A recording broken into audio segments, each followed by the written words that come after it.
The letter came for her on the morning she was mending a broken press, and she knew from the seal it was not good news.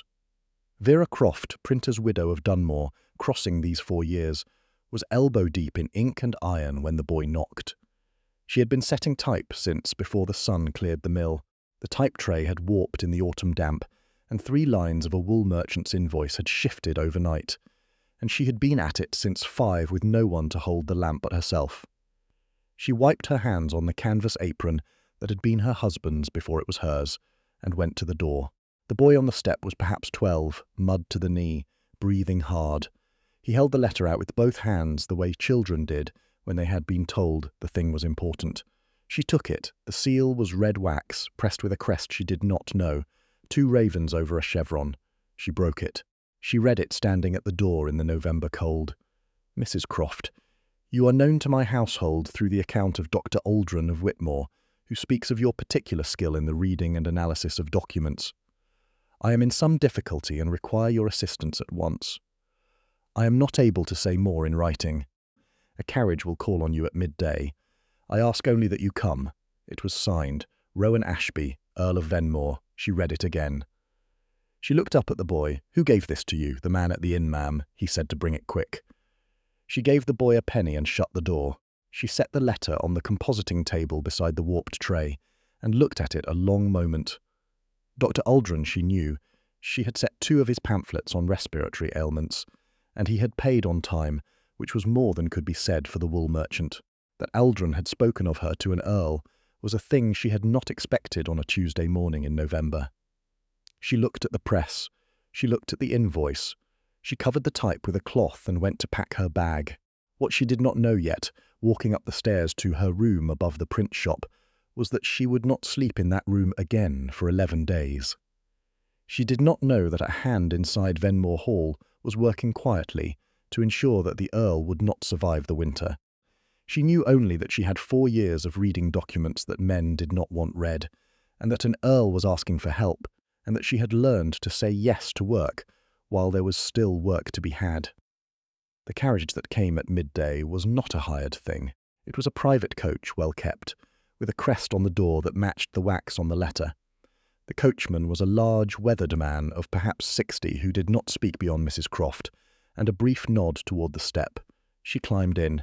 She set her bag on her knees. The coach moved. She had never been to Venmore Hall. Few in Dunmore had. The Ashby family had not been much seen in the valley for 3 years, not since the old Earl had died of his heart in the spring and left everything to his son Rowan, who was 32 and unmarried, and had spent the better part of that 3 years in some legal difficulty that the village knew about only in pieces and rumour.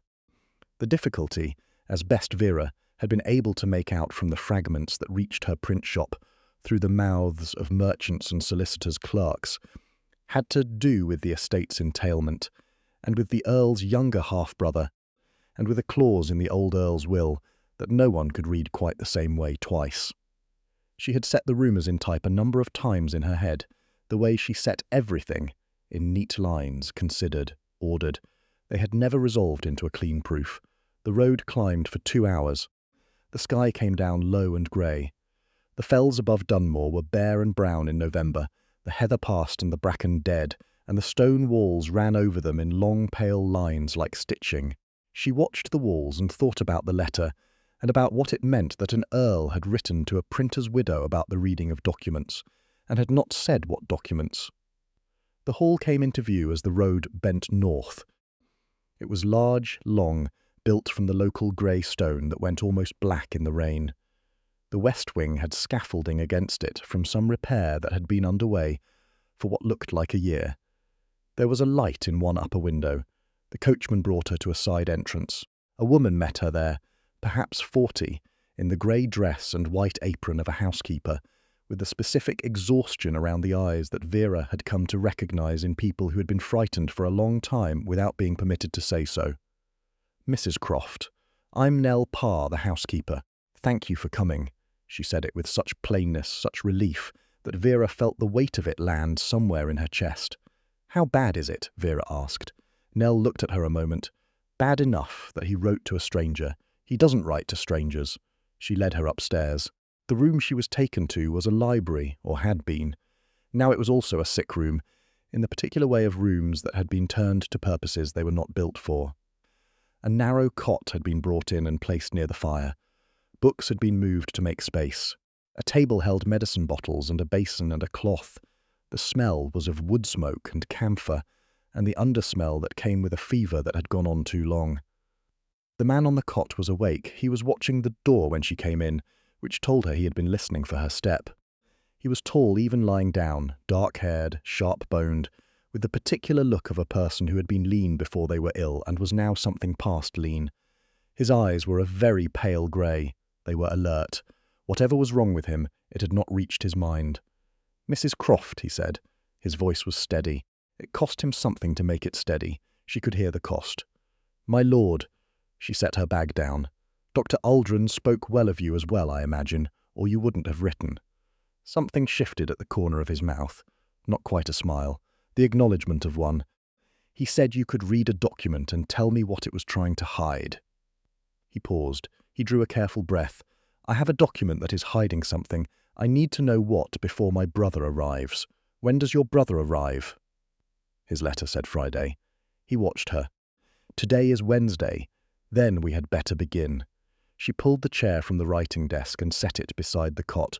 She sat. "Tell me everything. Leave nothing out, because you think I won't understand it. I have been setting legal notices in type for 4 years. I understand more than I should," he told her. It took the better part of an hour. She did not interrupt. She listened the way she listened when she was reading a proof, for the thing that didn't fit, for the line that broke the pattern. The story was this. The old Earl, his father, had died 18 months ago. The will had left the hall, the estate, and the entailed properties to Rowan, as expected. It had left a smaller property in the north, Harwick Farm, and its attached holdings, to Rowan as well, in trust for any children he might have. In the event that Rowan died without children, Harwick was to pass to the half-brother, Noel. Noel was 28. He had been in London, and before that in Edinburgh, and before that in a series of financial difficulties that the old Earl had paid off twice and refused to pay a third time.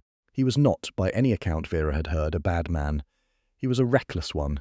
There was a difference, and she held it.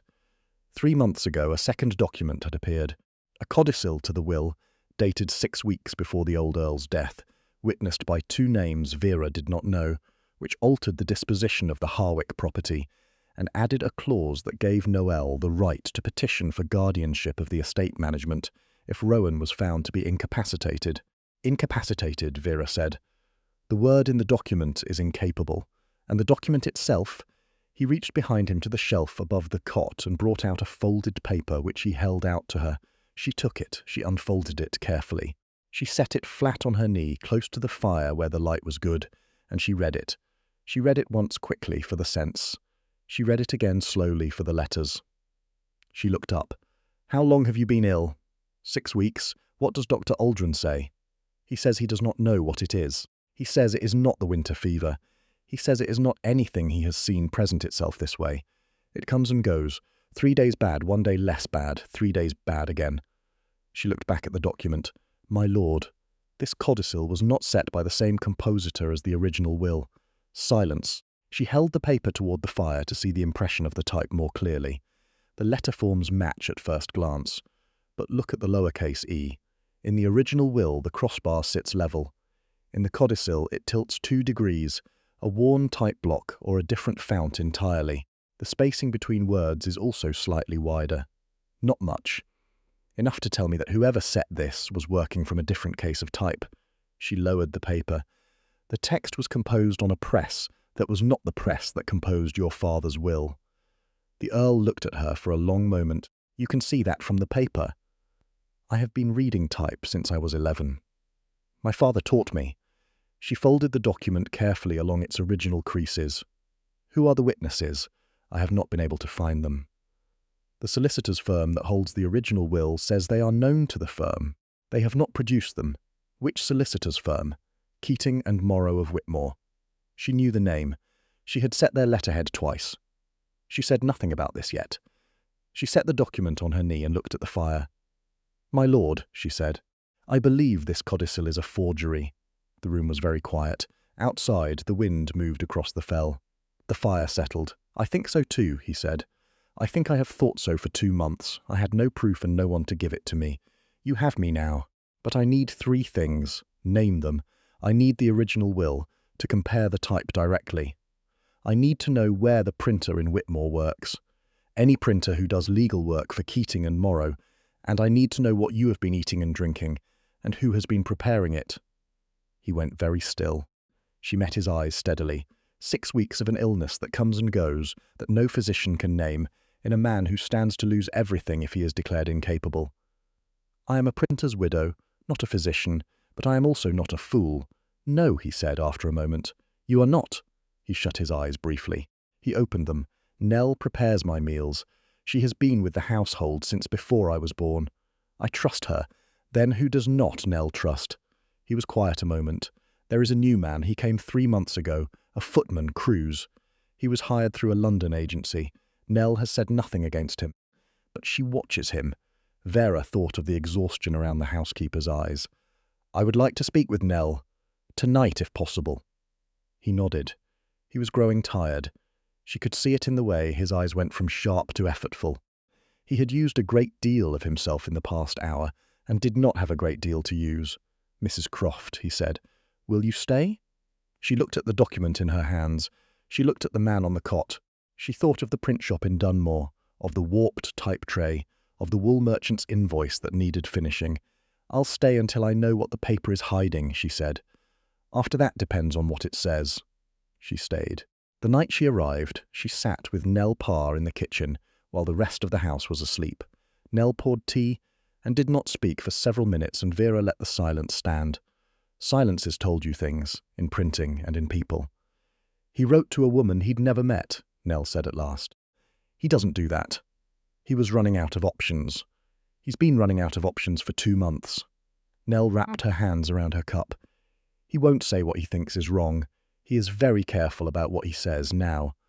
3 months ago he was not careful. He said things plainly. He trusted the house."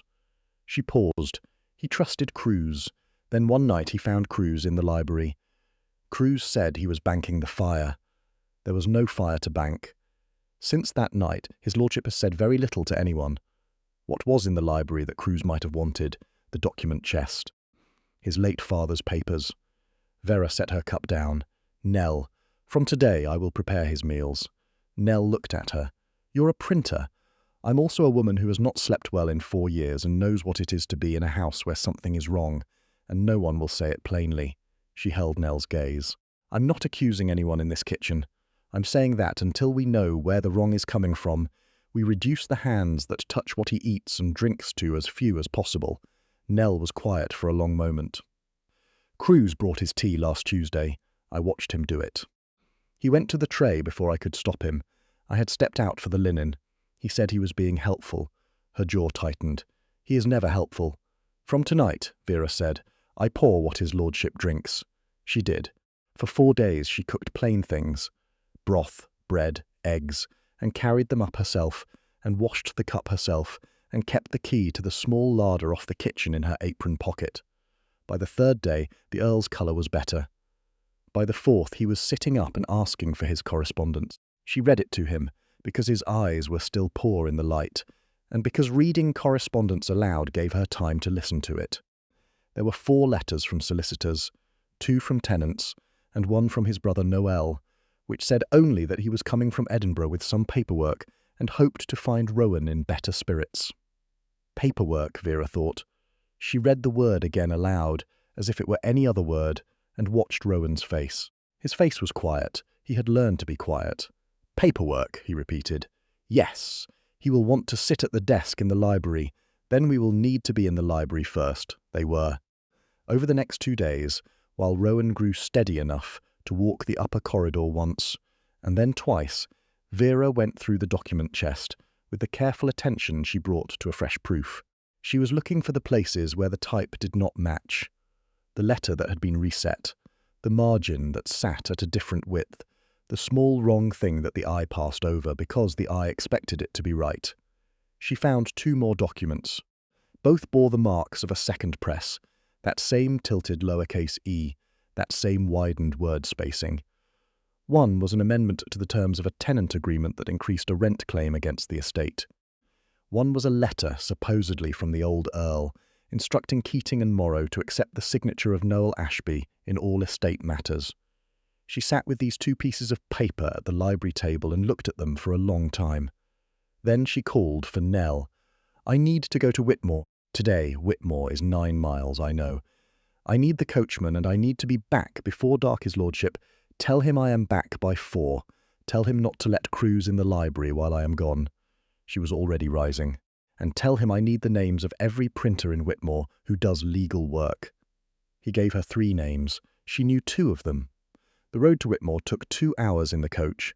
Vera sat with the documents in a locked case on her lap and thought about letter spacing, and about the particular vanity of a man who thought no one would notice the difference between 2 typefaces in the same point size.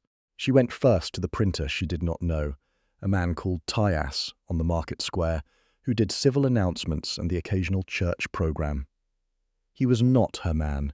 His type was old but consistent, and his press had a particular habit of over-inking that left a characteristic shadow on the downstroke. None of the documents showed that shadow. She went to the second printer, a woman called Marsh, who did legal work from a shop behind the coaching inn.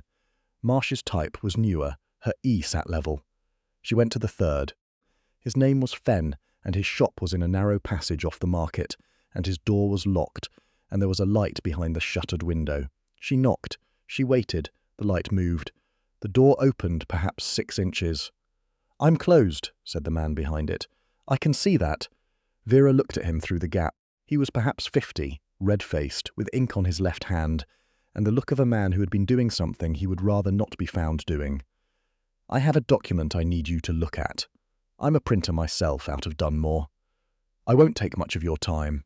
The door stayed at 6 inches. "I don't do work for strangers. You do work for Keating and Morrow." She said it flatly, the way she said most things. "I'm not here to make trouble. I'm here to tell you that if the documents you produced for them are presented in a legal proceeding, the type will be examined. I would rather you hear that from me first than from a magistrate's clerk." The door opened. She stayed in Fenn's shop for 40 minutes. She did not need all 40 minutes to confirm what she knew. The tilted E was there in his compositing case, plain as a bent nail, a block that had been dropped and imperfectly rekeyed.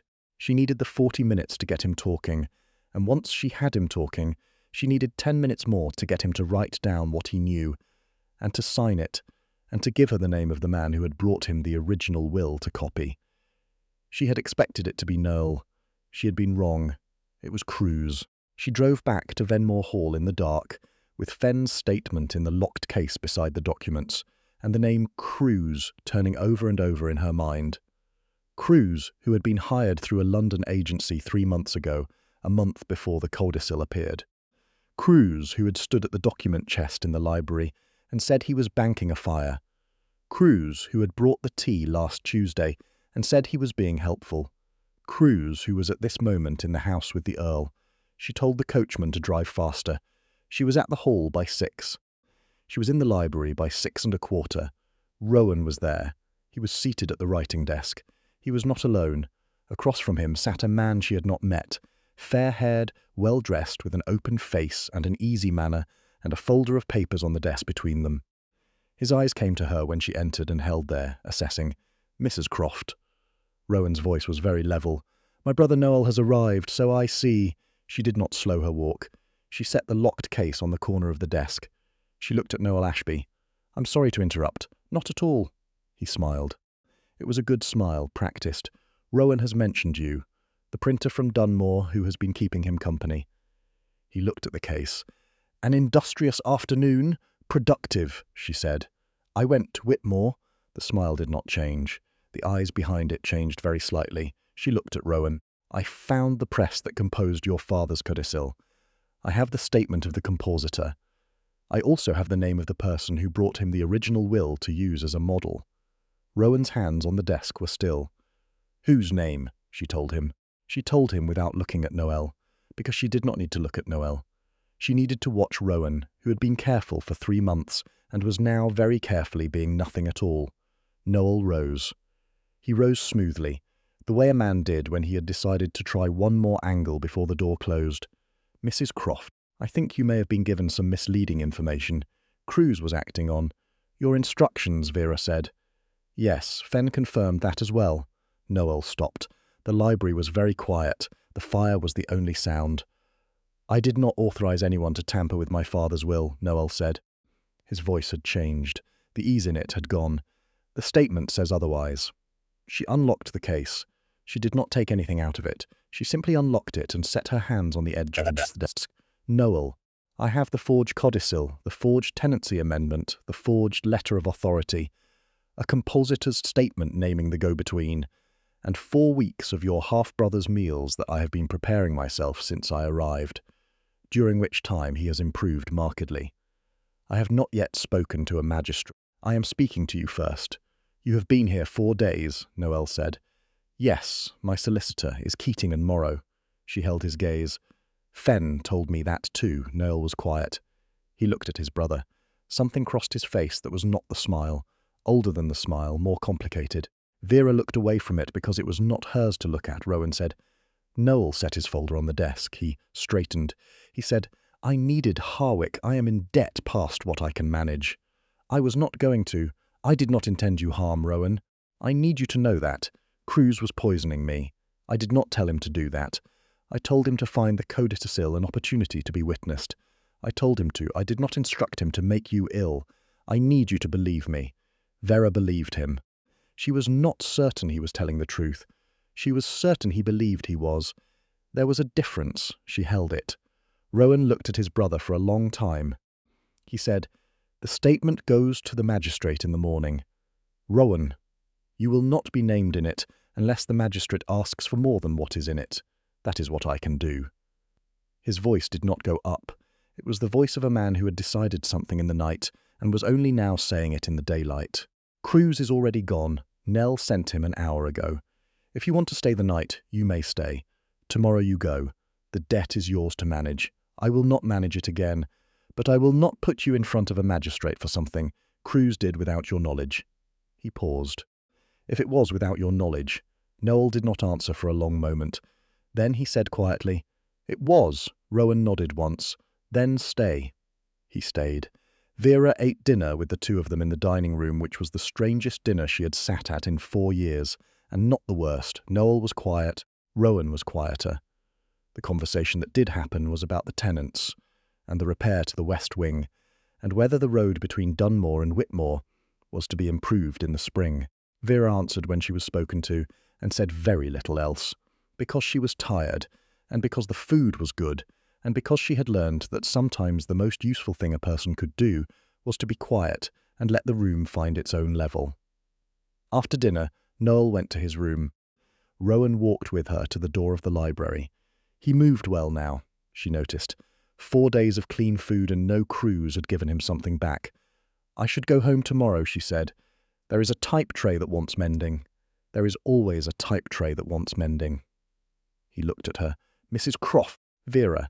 It was the first time he had used her name, and he did it with the specific care of a man who was asking permission by the doing of it.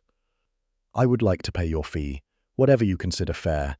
I'll send you an invoice. I have a press. I know you do." He was looking at the fire now. "Dr. Aldrin said you had been running it alone since your husband died. He said you were the best compositor in the valley. Henry would have argued that." "Henry?" "My husband." She looked at her hands. The ink that never quite left the knuckles, the callus at the right index finger from 4 years of setting type alone. "He taught me most of what I know. I taught myself the rest, because he was gone and the work was there." She straightened. "He would have been very interested in that forged E. He always said the letter E told you everything about a printer's character." Rowan was quiet for a moment. "My sister used to say that about handwriting." He paused. "She died 4 years ago. In the same winter as your husband, I think." Vera looked at him. "I'm sorry. I could not find her compositor, as it were," he said. "I could not find the wrong letter in the proof." He was not looking at her.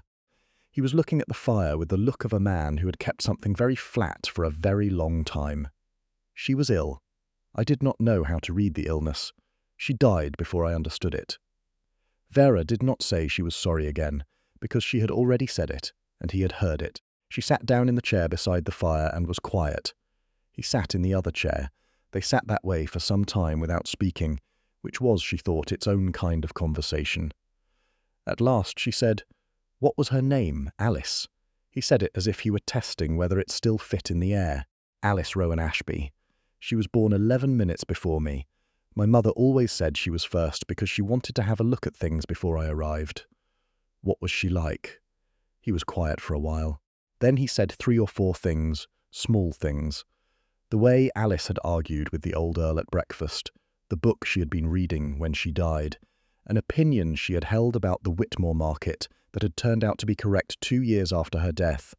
And Vera listened, and did not interrupt, because she understood that he had not had anyone to say these things to, and that the saying of them was itself a thing he needed. She thought of Henry. She thought of the way he had set type with his left hand, which was the wrong hand, which was why his M had always been slightly tilted. She had loved the tilted M. She had set it right again after he died, because the work required it. She had never stopped seeing his wrong M when she looked at her own correct one.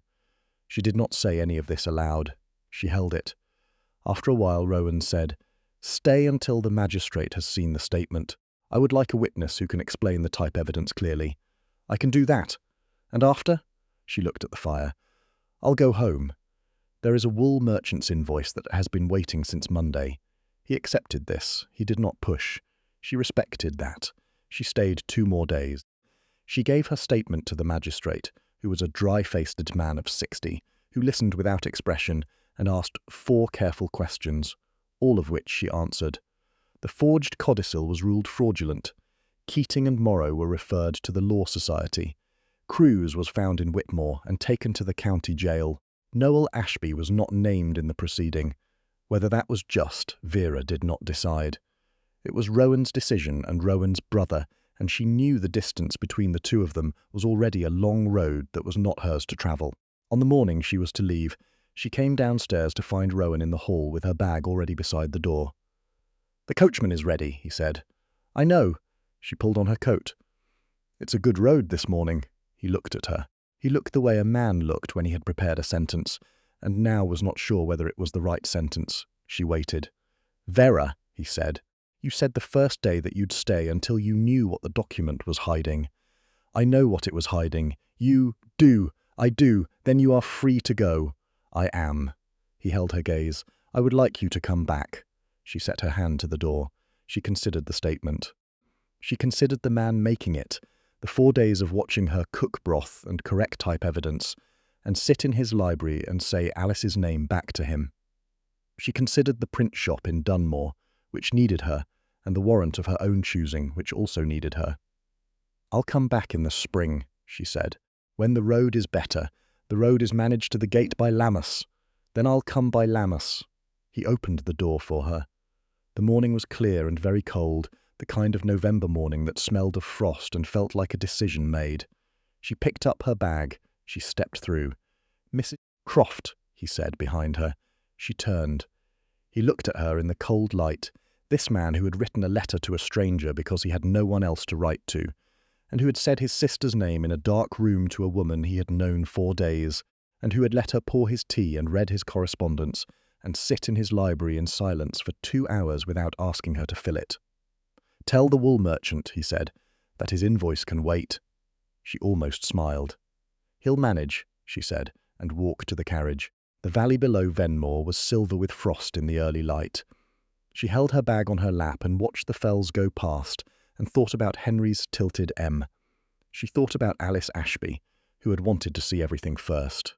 She thought about the lowercase e that had given away a forger, and about how her father had told her, when she was 11 and first learning the case, that every piece of type told you the truth eventually, if you looked at it long enough in good light. She had always found that to be so. She came home to Dunmore on a Thursday at noon. She went straight to the print shop. She took the cloth off the type tray.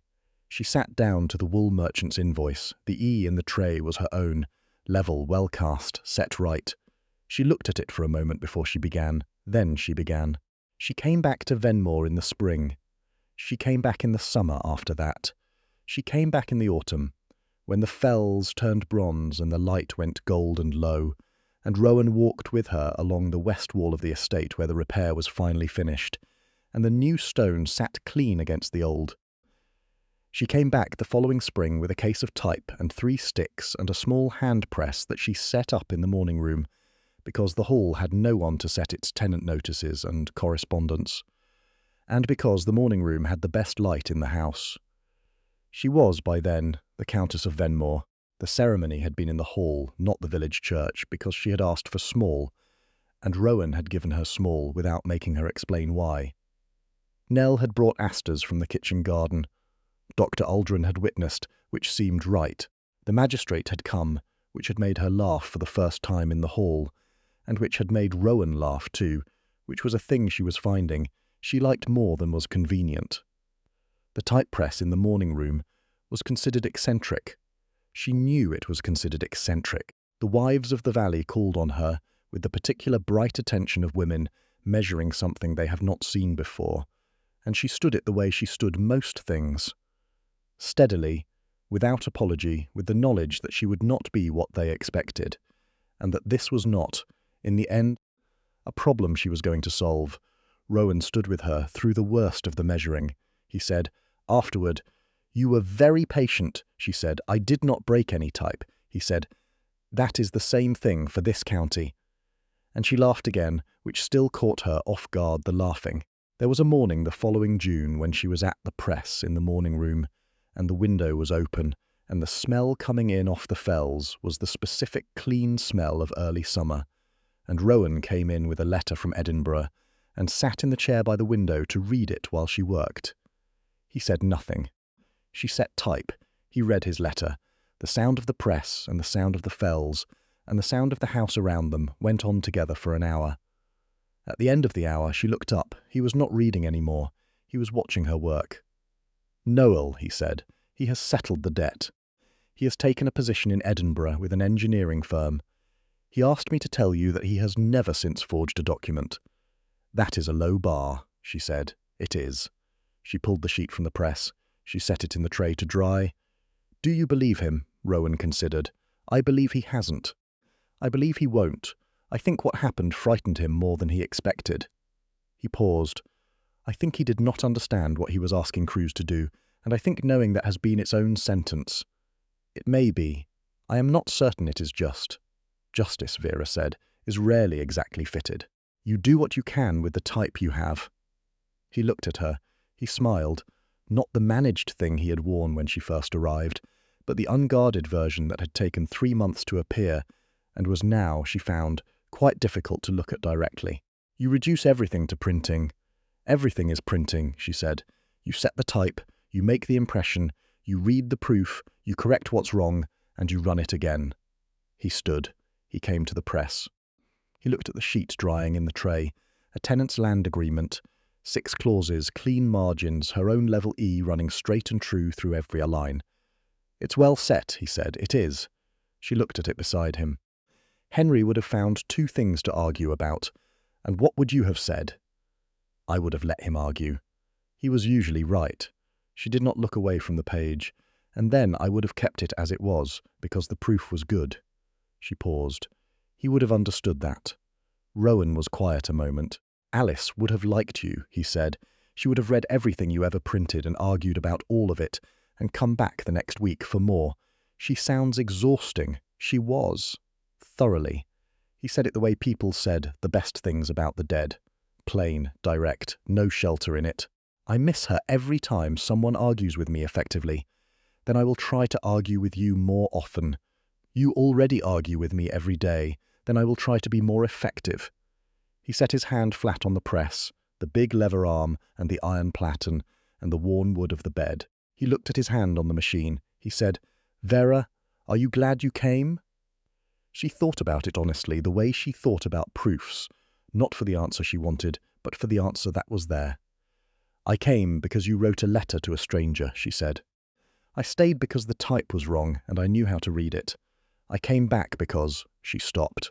She looked at his hand on the press, and at her own hands beside it, still inked at the knuckles, still calloused at the index finger, the hands of a woman who had been doing this work alone for 4 years, and was now, somehow, not alone. "I came back because the road was better," she said, "and because I wanted to." He looked at her sideways. He said nothing, which was, she had found, frequently the most eloquent thing he did. She pulled the next sheet from the case. She set it in the press. She worked. The morning room was warm. The window was open. The summer was long, and the light was good, and she could read the type clearly, every letter placed true, every line running straight. It was, she thought, a good proof.